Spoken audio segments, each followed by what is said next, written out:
Irmãos, bom dia.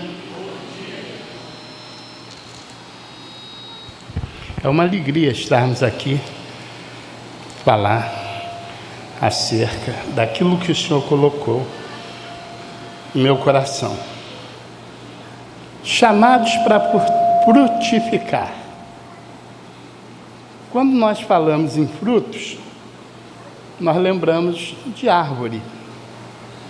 Árvore, segundo os botânicos, é a constituição geral de uma planta lenhosa, perene, com um único caule principal, tronco, que é ramificado na parte superior, formando uma copa, incluindo o conjunto de suas características fisionômicas e morfológicas.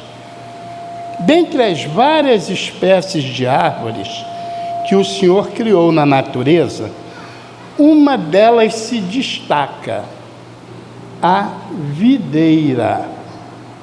A videira, parreira ou vinha, é uma espécie do gênero Vitis, pertencente à família das vitáceas, que possuem tronco retorcido, ramos flexíveis, folhas grandes e esverdeadas, em ramos que posteriormente se transformam no fruto, que é a uva.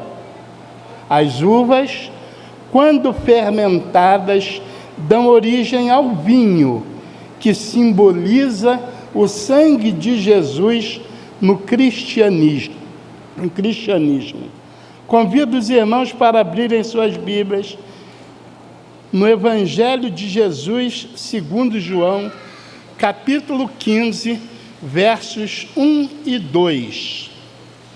João, capítulo 15, versos 1 e 2. Amém? Eu sou a videira verdadeira, e meu Pai é o lavrador. Toda vara em mim que não dá fruto, atira, e limpa toda aquela que dá fruto, para que dê mais fruto. Maravilhoso Deus e Pai, Pai de nosso Senhor Jesus Cristo, que nos salvou da tua ira. No Calvário, justificou os nossos pecados em seu sangue, nos fez nova criatura, nos deu vida eterna e abundante e o poder de sermos chamados filhos de Deus, isto é, aos que creem no seu nome. Obrigado, Senhor, por este amor imensurável à sua criação. Obrigado, Senhor, pela noite de sono tranquila e reparadora, e por esse despertar exuberante. Que o dia de hoje seja vivido, Senhor, segundo os seus retos estatutos. Tua palavra está exposta. Usa-nos, Senhor, para que possamos entender a tua vontade para a tua igreja. É o que eu peço, orando em nome de Jesus, que vive e reina para sempre. Amém.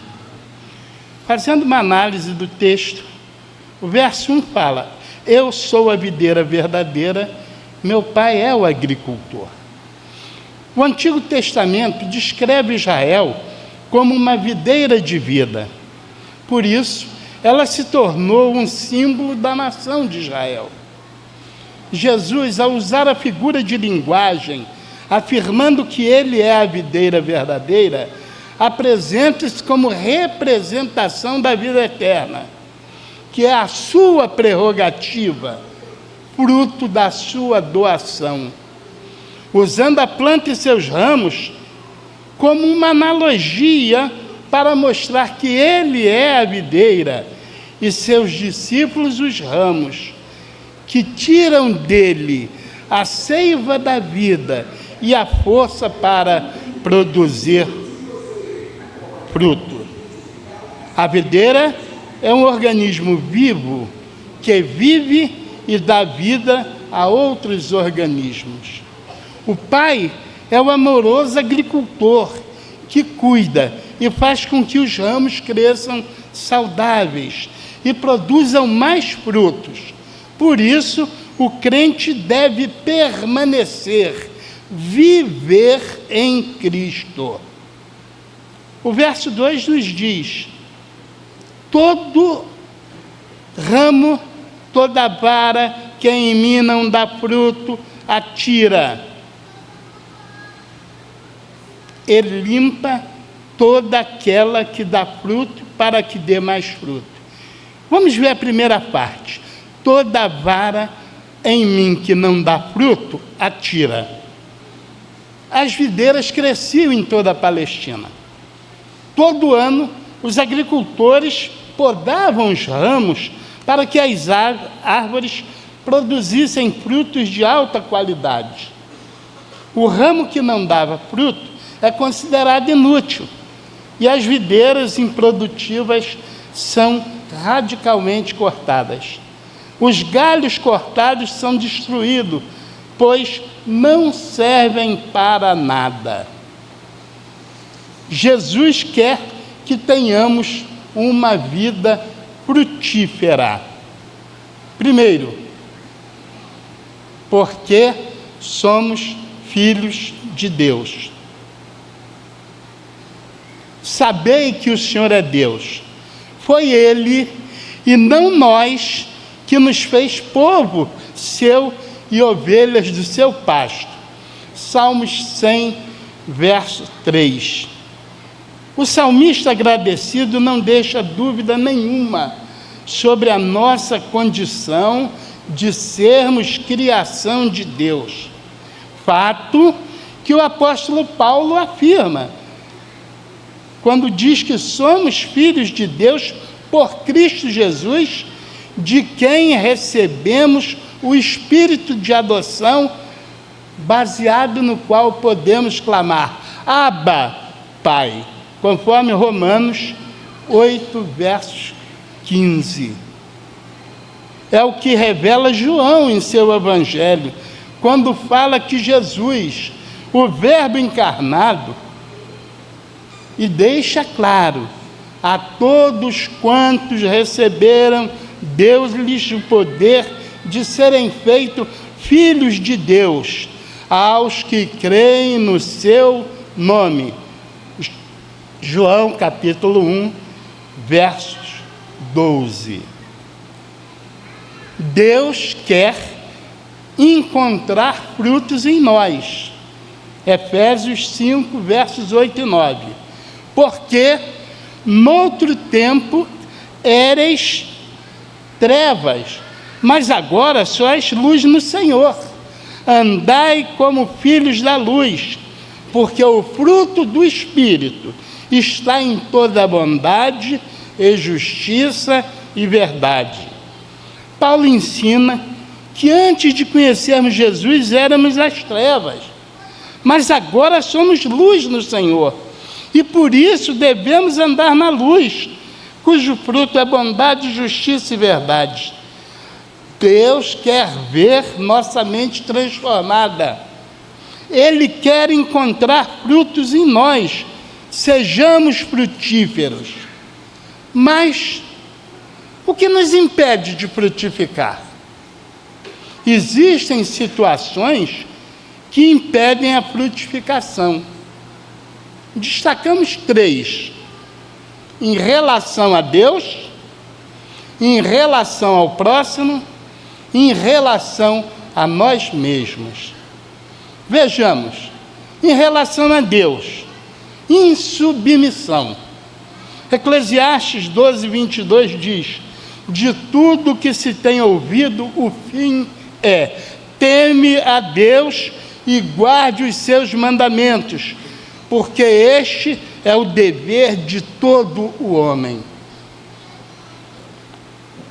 Insubmisso é aquele que tem, como todo homem tem, o dever de temer a Deus, respeitar a Deus, honrar a Deus e guardar os seus mandamentos. O insubmisso é incapaz de se submeter a um comando superior.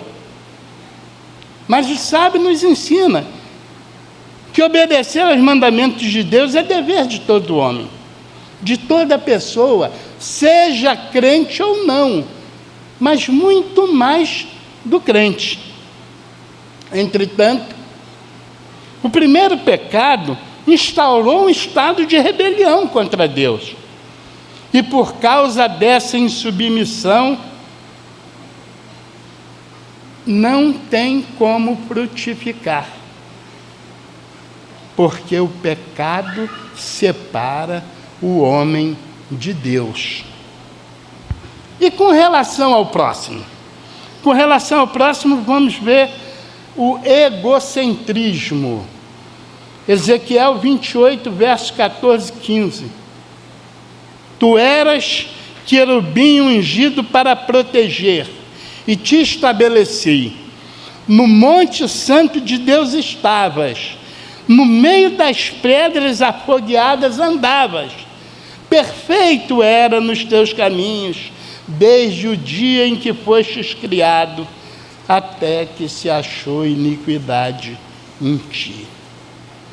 Egocentrismo é a postura de quem pensa ser o centro de todo o sistema. Ego, eu, centrismo, centro. É o apego excessivo de seus interesses, sem se importar com os outros e suas necessidades. O egocêntrico é um egoísta. E o egocentrismo gera 3 outras deturpações. A primeira, o auto-engano.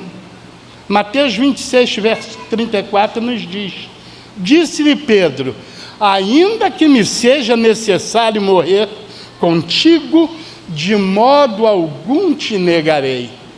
Pedro afirma para Jesus: jamais te negarei, eu vou morrer contigo. Isso é auto-engano. Ocorre o auto-engano quando nos iludimos a nós mesmos. Mentimos para nós mesmos e acreditamos nessas mentiras e agimos a partir disso, dessa crença nessa mentira. Pedro acreditava que seria capaz de morrer com Jesus, a quem jamais o negaria. E um outro exemplo de auto-engano é a procrastinação.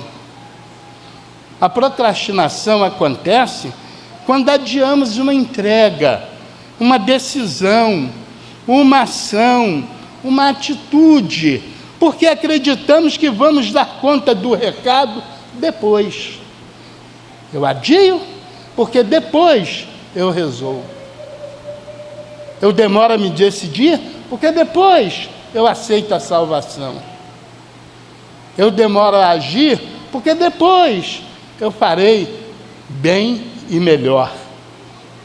Mas na maior parte das vezes, quando deixamos para depois, nós não fazemos aquilo que deveríamos fazer. O segundo desvio é a autossuficiência. Apocalipse 3,17, primeira parte diz: pois dizes, estou rico e abastado e não preciso de coisa alguma. A autossuficiência é extremamente perigosa, porque as pessoas acham que têm tudo sob o seu controle. A autossuficiência espiritual é ainda mais grave, porque a pessoa não reconhece o sacrifício de Jesus no Calvário. A cruz é o único caminho da salvação e da vida eterna. O terceiro, e talvez o mais deletério, é o narcisismo.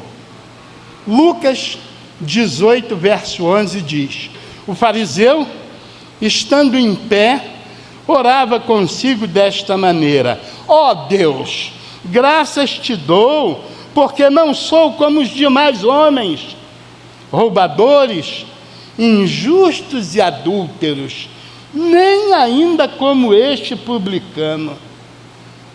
Narciso é um personagem da mitologia grega que, por sua beleza, simboliza a vaidade.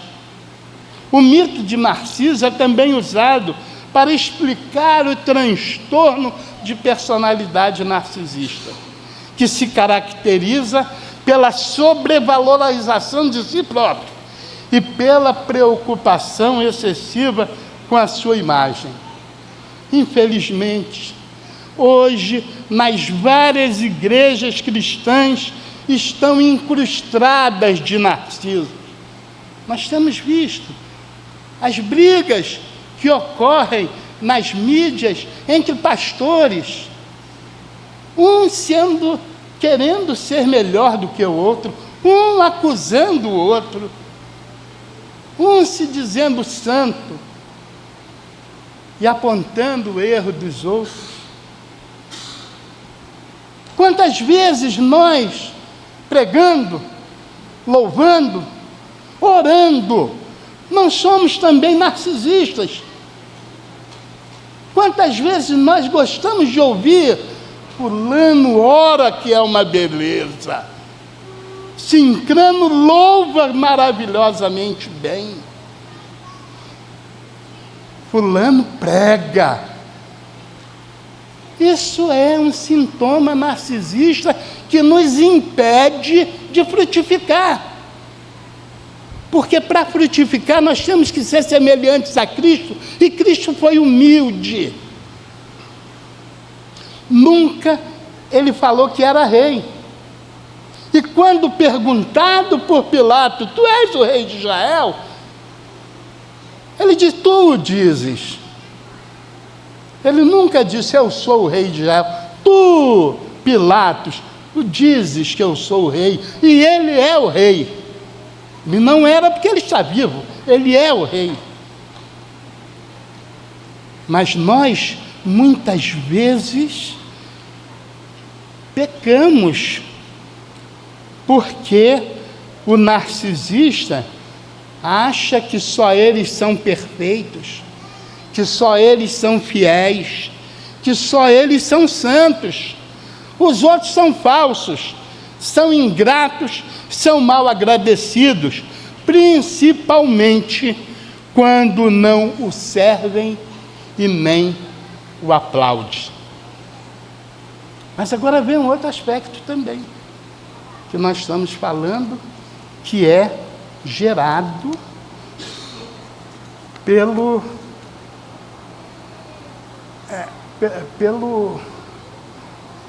fruto ruim que muitas vezes nos acomete.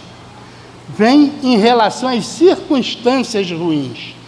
1 Reis 19, versos 4 diz: e ele se foi ao deserto, caminho de um dia, e veio e se assentou debaixo de um zimbro, e pediu em seu ânimo a morte, e disse: já basta, ó Senhor, toma agora minha vida, pois não sou melhor do que os meus pais. Por favor, o louvor.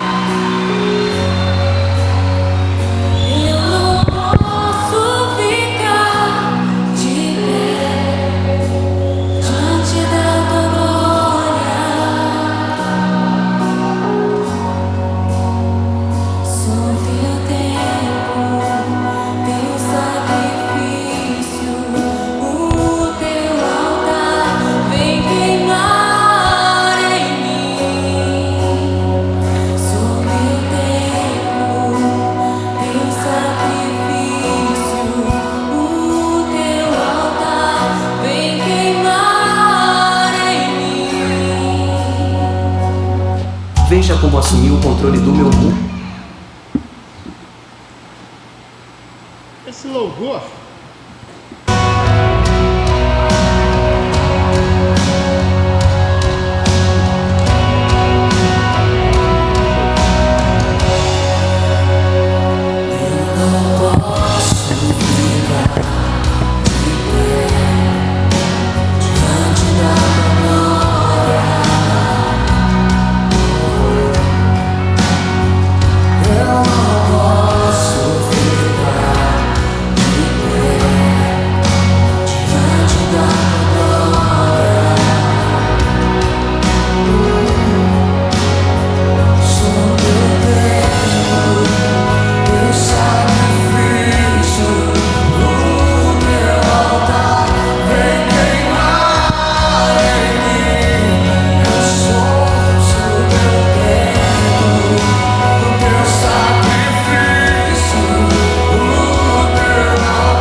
Esse louvor faz alusão a uma passagem maravilhosa relatada em 1 Reis, capítulo 1, livro de Reis, capítulo 18, a partir do versículo 22.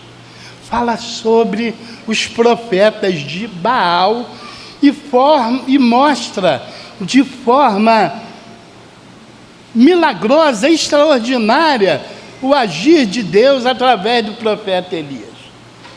O profeta Elias, por determinação de Deus, venceu 450 profetas de Baal.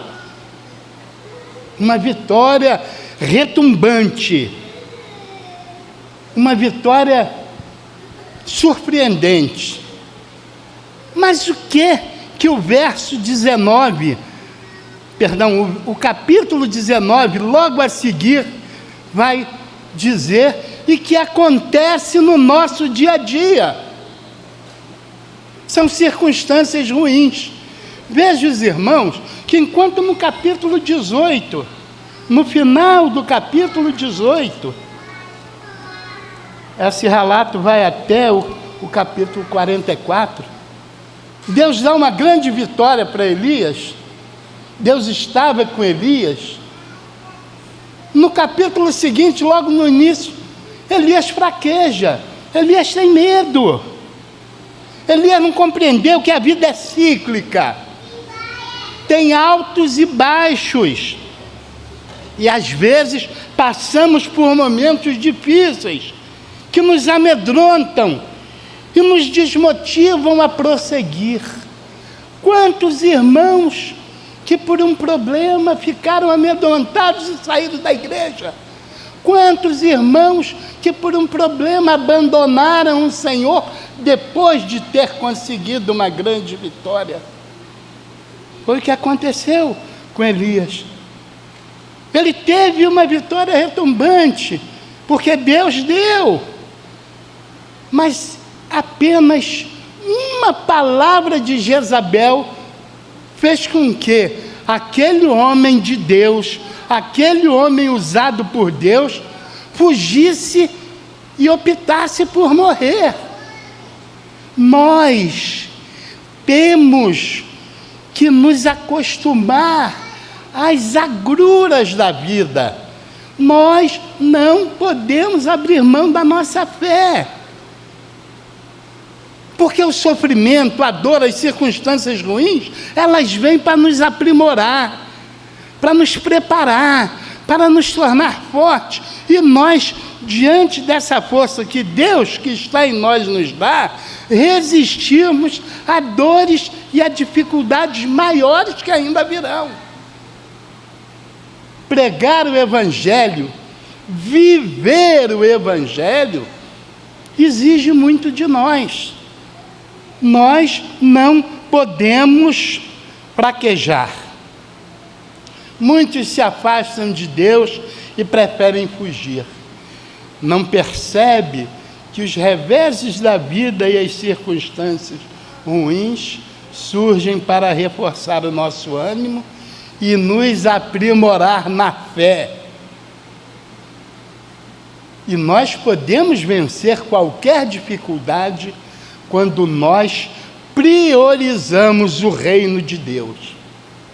Mas veja, irmãos, é tão atrelado a nós, a nossa natureza, que mesmo Pedro, quando fala, Senhor, se és tu, me leves até aí, e Pedro começa a andar pelas águas, de repente ele desviou o olhar. E quando ele desviou o olhar de Jesus, de Cristo, ele começou a ver as circunstâncias adversas. E ao ver as circunstâncias adversas, ele teve medo e começa a afundar. Jesus fala, homem de pouca fé. Temos que manter o foco em Cristo, quaisquer que sejam as circunstâncias. As aflições fazem parte da vida, mas Jesus nos conforta. Tenho-vos dito isto, para que em mim tenhais paz. No mundo tereis aflições, mas tende bom ânimo. Eu venci o mundo. João 16, versos 33. Mas o texto diz mais: todo ramo que estando em mim não der fruto, ele os corta, e todo o que dá fruto limpa. Se você permitir e fizer a sua parte, o próprio Deus cuidará de ti. É necessário que a sua vida esteja submetida ao comando de Jesus. É Ele quem te orienta como segui-lo. Ele é o autor e o consumador da nossa fé. E aí vem uma pergunta: como fazer para frutificar? Frutificar é possível. Para tanto, é importante buscar os meios para isso, adotando pelo menos duas posturas. Primeiro, estar na dependência de Deus. João 15, versos 5 diz: eu sou a videira, vós as varas. Quem está em mim e eu nele, esse dá muito fruto, porque sem mim nada podeis fazer. É uma verdade. Sem o Senhor Jesus não podemos fazer nada, no mundo espiritual, mas também no mundo terreno. Porque o que fizermos no mundo terreno não terá consistência nenhuma, porque não terá a orientação de Jesus. Jesus alerta que não podemos produzir nada de nós mesmos. Somos absolutamente dependentes dele, porque os ramos não têm nenhuma fonte de vida em si mesmo, mas recebem a vida da videira. Sem ela, não pode produzir frutos e não presta para nada. O segundo, estar firmado na palavra. João 8,31 nos diz: Jesus dizia, pois, aos judeus que criam nele: se vós permanecerdes na minha palavra, verdadeiramente sereis meus discípulos. Jesus é enfático. Só os que permanecem na sua palavra são considerados verdadeiros discípulos.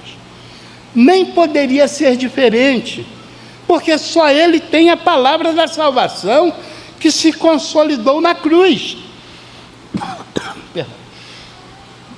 Por isso, para que haja frutificação, é necessário estar firmado na palavra de Jesus, que poderíamos até dizer que ele resumiu em duas: amar a Deus e amar ao próximo. E o texto, o verso, finaliza dizendo: todo ramo que estando em mim não der fruto, ele os corta, e todo que dá fruto limpa, para que produza mais fruto ainda.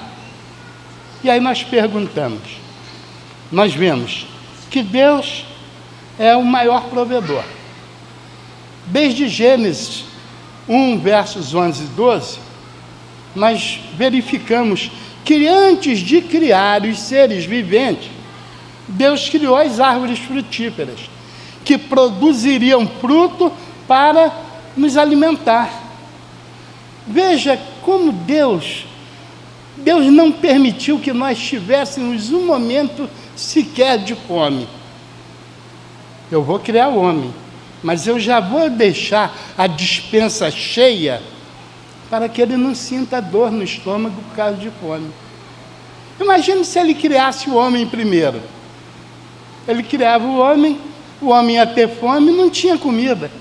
Então Deus é um grande provedor. Não, cria comida, cria o alimento, cria o fruto, cria as árvores, abastece essa despensa. Agora vem o homem para poder desfrutar daquilo que Deus amorosamente criou. Primeiro veio a provisão, para só depois virem as criaturas. Agora, que fruto Deus quer que você produza? Em primeiro lugar, Deus quer que você produza frutos de arrependimento. Mateus 3, versos 8, ele nos diz: produzi, pois, frutos dignos de arrependimento. Arrepender significa reconhecer que é pecador. Tratar o pecado, às vezes, não é muito fácil. Às vezes traz tristeza, dores, mas precisa ser encarado de frente, com seriedade. Não há possibilidade de se produzir fruto sem que se restabeleça o relacionamento com Deus, o que só é possível a partir do arrependimento genuíno e da confissão a Ele.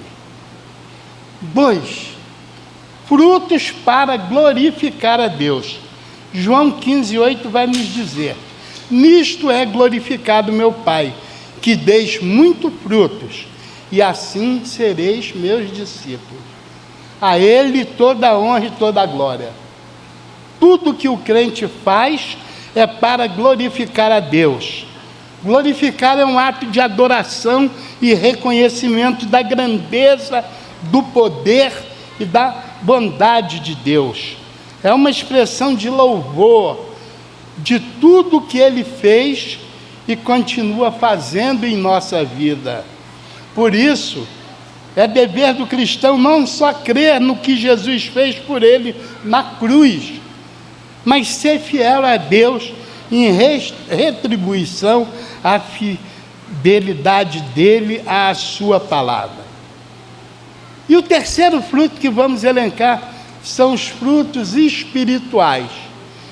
Gálatas 5, versos 22, nos fala: mas o fruto do Espírito é amor, gozo, paz, longanimidade, benignidade, bondade, fé, mansidão, temperança.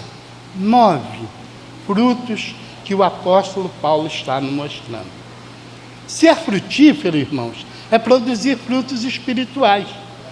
Mas temos que compreender que os frutos espirituais só são eficazes se nós pudermos utilizá-los na vida terrena ou secular. Paulo, quando escreve aos Gálatas, que apresenta esses 9 tipos de frutos espirituais aos quais devemos observar. E quais são eles? Em primeiro lugar, o amor.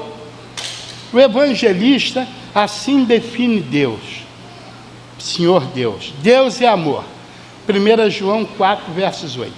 O amor é o mais alto e sublime atributo comunicável de Deus. Ou seja, Deus é amor, mas Deus faz com que o homem, o seu seguidor, aquele que é de Cristo, também possa amar. O amor é o sentimento que mais possui implicações teológicas. Sem ele, nenhuma aliança teria sido sentido, pois todos os atos de Deus são amorosos. O amor é infundido em nossos corações pelo Espírito Santo, conforme aprendemos em Romanos 5, versos 5. É através do amor que nos tornamos parecidos com Deus. O segundo que Paulo relata, gozo, alegria. Alegria é satisfação, contentamento, júbilo. De conformidade com a Bíblia, a alegria do crente independe das circunstâncias. Independe. Como dom de Deus, é fruto do Espírito Santo. Pode ser desfrutada sob as mais adversas condições, pois essa alegria pode manifestar-se até mesmo em meio às perseguições e às mais impensáveis provas. Conforme Mateus 5, verso 12, 2 Coríntios 12, versos 9. O terceiro é paz. Como fruto do Espírito, a paz é a profunda quietude do coração, firmada na convicção de que Deus está no comando de todas as coisas. Salmos 4, versos 8. O quarto, longanimidade, paciência. A longanimidade ou paciência é um atributo divino que denota a capacidade de tolerância, de não se irar pela impaciência, de esperar. Deus é paciente com os homens em geral, esperando que eles se arrependam. Romanos 2, versos 4. 2 Pedro 3, versos 9. Por isso, temos que buscar no Espírito a tolerância para não nos deixarmos arrebatar pelas emoções fortes. Onde há longanimidade, aparece um dos aspectos do fruto do Espírito. O quinto, benignidade. Benignidade tem a ver com o caráter brando, que não oferece perigo, complacente, suave, não belicoso e nem tendente para o mal. A benignidade torna o homem semelhante a Deus. Benignidade é uma qualidade do coração e emoção. O sexto é bondade. Bondade tem a ver com a ação, qualidade de bom, ação generosa, benévola, atitude gentil, gentileza. Bondade é uma qualidade de conduta e ação. A sétima é a fé. Fé é o firme fundamento das coisas que se esperam e a prova das coisas que não se veem. É a definição de Hebreus 11:1. É a confiança que depositamos em todas as providências de Deus. É a crença de que Ele está no comando de tudo e que é capaz de manter as leis que estabeleceu. É a convicção de que Sua palavra é verdade. É, enfim, a tranquilidade que depositamos no plano da salvação por Deus estabelecido e executado por Seu Filho no Calvário. O oitavo é a mansidão. Mansidão é condição de manso, de gênio calmo, serenidade, suavidade, não agressividade, tolerante.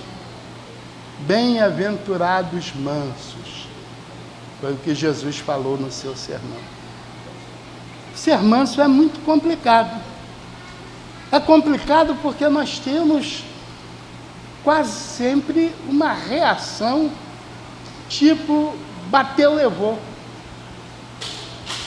Mas a gente tem que aprender a apanhar e não revidar. É difícil? É lógico que é difícil. Porque quando alguém nos bate, nos machuca.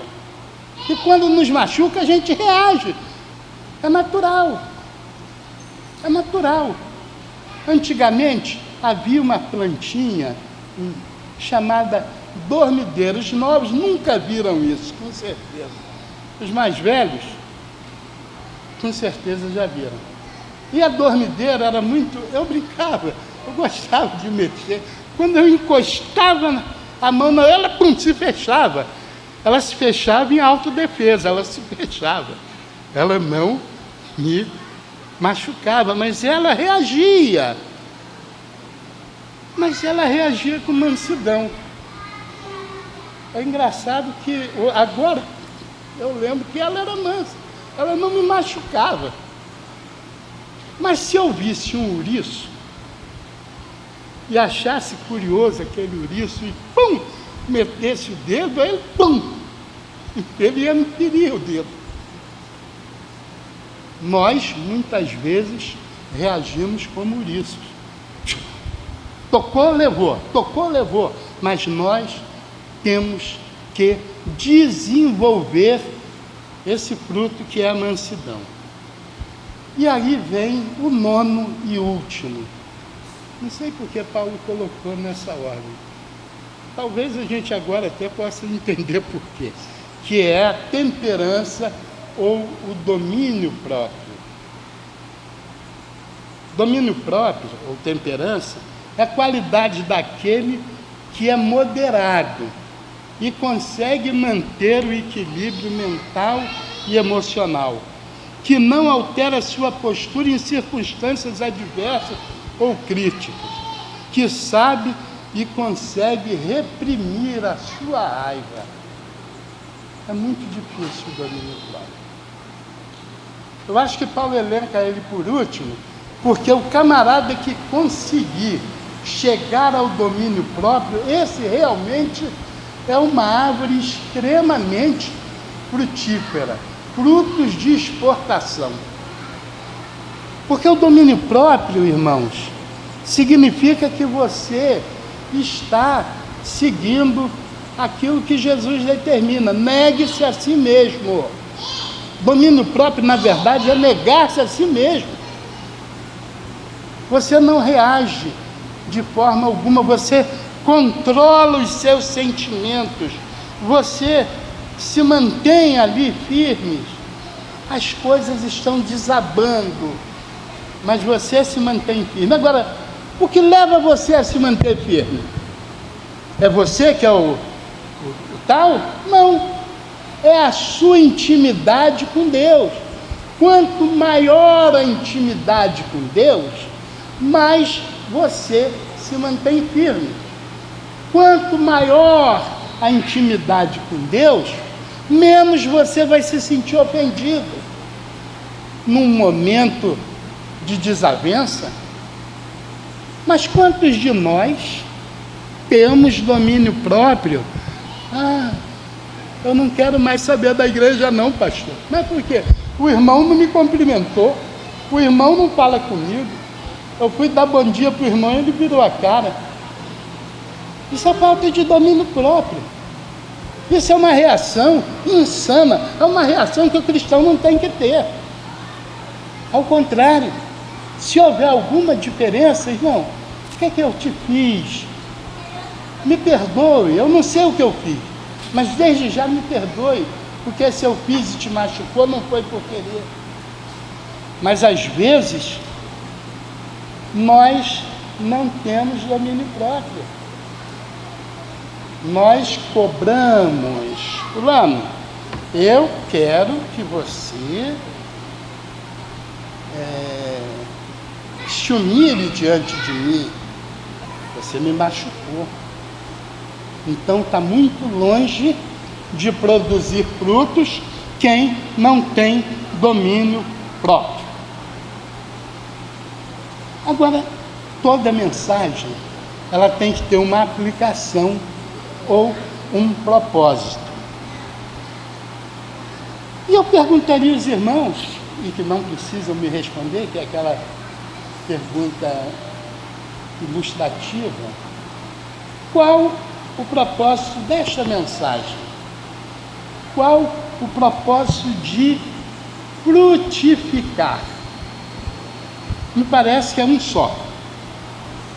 A mensagem tem como aplicação ou propósito gerar fé nas pessoas e fé em Jesus Cristo, para que elas alcancem a salvação. Este é o nosso papel na terra, pregar o Evangelho para que as pessoas, ouvindo o Evangelho, tenham possibilidade de abrir o seu coração e aceitar Jesus. E é mais sério ainda, porque Jesus usa essa figura figurada da videira, que é Ele próprio, para nos fazer refletir acerca da vida frutífera. E aí vem uma pergunta: você quer frutificar?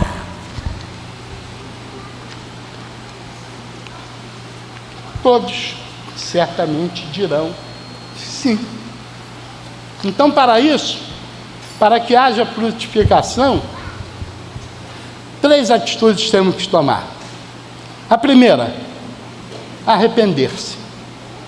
O arrependimento dos pecados é o passo inicial para se reconciliar com Deus. Por isso é importante a nossa confissão. O que confessa e deixa suas transgressões alcança misericórdia, Provérbios 28:13. Se confessamos, Ele é fiel e justo para nos perdoar os pecados e nos purificar de toda injustiça, 1 João 1:9. Deus é misericordioso. Ele diz: perdoarei a sua maldade e nunca mais me lembrarei dos seus pecados, Jeremias 31, verso 34. Segundo lugar, santifique-se. Temos que produzir frutos para a santificação, conforme, mais uma vez, ensina Paulo aos Romanos e a nós. Mas agora, libertos do pecado e feitos servos de Deus, tendes o vosso fruto para a santificação e, por fim, a vida eterna, Romanos 6:22. Sem santificação, não há como sermos frutos e frutos produtivos. Não há. Não há. Sem santificação, nós seremos frutos que cairão do pé maduros e que apodrecerão. É a santificação que nos fará, que nos dará condições de sermos frutíferos para Deus. E a terceira, viva em comunhão. Se você quer frutificar, tem que ter comunhão. Primeiro com Deus. Jesus nos ensinou que Ele e o Pai eram um. Ele quer que nós sejamos um com Ele. Essa unidade é exercida através da igreja. Portanto, quem não frutifica não permanece na igreja. Quantos irmãos já entraram e já saíram, que não ficaram? Quantos? Mas por quê? Porque ele simplesmente não conseguia viver em comunhão com Deus. E Jesus deixa isso claro no próprio texto. Todo ramo que estando em mim não der fruto, ele corta. Se não houver comunhão, ele vai cortar. Para termos comunhão com Deus, nós temos que ter uma vida de oração. Porque é a oração que nos liga, é a oração que estabelece um diálogo entre nós e Deus. Sem oração, não há como você estabelecer esse diálogo. Deus só nos escuta através da oração. Não adianta o celular, não adianta a internet, não adianta nada, só a oração. Mas só a oração? Não. A oração e a meditação na palavra, na Bíblia. Por quê? Porque se com a oração você mantém o diálogo com Deus, com a meditação dos ensinamentos que estão na Bíblia, você aprende como se portar, como se comportar, como conviver, como viver, como agir. Deus tem regras, Deus tem princípios, e esses princípios estão aqui. Você não pode chegar na igreja de qualquer maneira. Você tem que chegar decentemente vestido, você tem que chegar asseado, você tem que chegar contrito, você tem que chegar com reverência. Quem canta louvor aqui, canta com reverência. Quem prega, prega com reverência. Se você não fizer com reverência, você não está honrando a Deus. E para compreender a reverência que Deus quer, só através da leitura e da meditação. Porque muitas vezes as pessoas leem a Bíblia como se estivessem lendo um jornal, apressadamente. Quando gostoso é você ler. Puxa, eu estou há uma semana querendo entender essa frase aqui. Você está meditando, você está pensando. Nem sempre quem fez curso de leitura dinâmica e consegue ler a Bíblia uma Bíblia dessa, quem tem curso de leitura dinâmica, consegue ler isso aqui, toda ela em um mês. Mas nem sempre a leitura dinâmica é o bastante. Aliás, é até ruim, é até nocivo, porque você não meditou, você não absorveu. Veja que o fruto é um alimento. Imagine você pegar um abacate desse tamanho, tirou a semente, pegou o abacate, pum, botou tudo de uma vez na boca, você não vai sentir o gosto do abacate.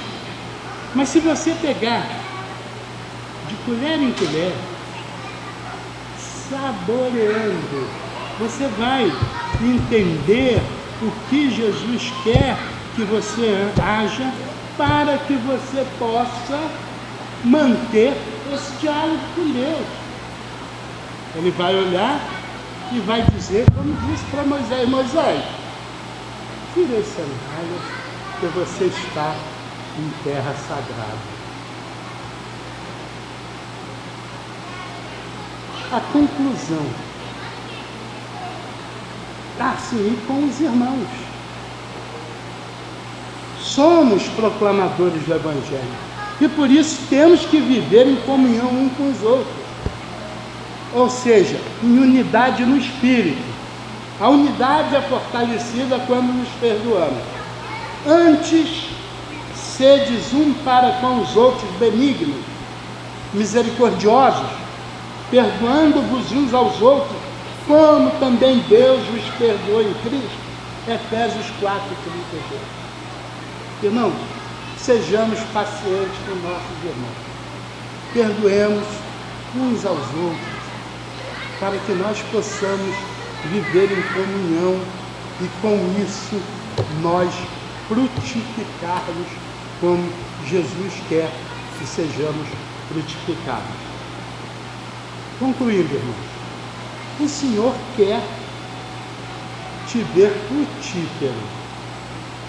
Isso é possível se você abrir as portas do seu coração e deixar Jesus entrar, conforme ele nos diz em Apocalipse 3, versículos 20. Que maravilha! Olha só o que ele nos diz. Os irmãos já sabem, mas vale a pena a gente falar novamente.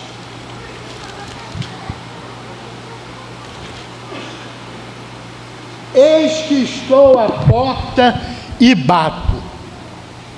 Se alguém ouvir a minha voz e abrir a porta, entrarei em sua casa e com ele cearei, e ele comigo. Abram a porta do seu coração. Prestigie a igreja, porque Jesus compara a igreja a uma árvore frutífera, dizendo aos seus: eu sou a videira e vocês os galhos. Jesus pensa na vida da árvore dando fruto de verdade. Jesus também disse que seríamos conhecidos pelos frutos que produzíssemos. Mateus 7, 16 a 20. Não devemos produzir frutos para fora apenas, mas fruto para dentro. E o que é fruto interior? É o fruto do Espírito Santo trabalhando em nossa mente e em nossa alma para nos tornar a imagem de Cristo. Não podemos vacilar. Devemos estar sempre atentos, 24 horas por dia. Que Deus nos dê um bom dia. Amém.